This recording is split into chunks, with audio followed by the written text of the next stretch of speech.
Okay, class, put your books aside. We're going to have a test covering everything I taught in the last two lessons.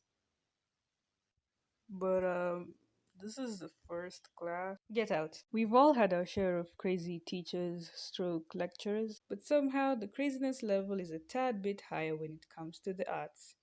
You know, like music. I have this one lecturer whose craziness levels are enough for a good story. He's a professor of okay, I don't know what of, but he's a professor. He has the whole golden placard in French. Anyway, he likes to call himself and those around him natives, so for the purpose of this video, I too shall call him the native. Now, so far, I've had two classes in the native. The first being World Music Traditions, where I learned of the marvelous wonders of the Chinese Gochin and the intricacies of the gamelan orchestra of Indonesia. And the second was Introduction to Ethnomusicology, where I learned absolutely nothing. Now, thanks to these two classes, I've had first-hand experiences with some of his crazies. Now, first of all, he has a set of rules that should be followed in every one of his classes.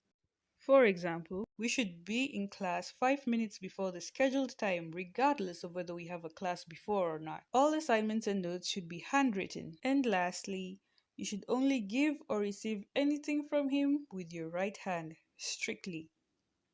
Or was it your left hand? I'm not sure, but he was pretty specific about the hand. Just from this set of rules only, you can already tell that he's a pretty particular guy. So I don't understand why, for the love of me, I went ahead and made the biggest mistake of my life. A mistake so big it would come to affect not only me, but my descendants and their descendants afterward. I attempted to correct the native. I remember every single detail of that class. We were discussing music traditions in South Arabia, and we got to this part where he was talking about the characteristics of the music. And I remember he said, now, their music was influenced by the camel's gait. Gait here meaning happiness. So they composed the rhythms of the music depending on how happy the camels were. Now, I am by no means a native English speaker. Heck, most of my English I learned from the television. But I'm pretty sure the word gait does not mean happiness. It bothered me so much. So I raised my hand. Sir, doesn't the word gait mean manner of walking? I know, I know. Honestly, if I could go back in time, I would kidnap the me then early in the morning before I even went to that class.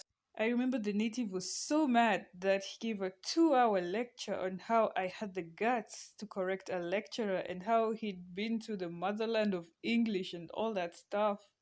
It was pretty intense. Anyway, I learned a valuable lesson that day. All a man really has is his pride. Oh, my pride is all I have.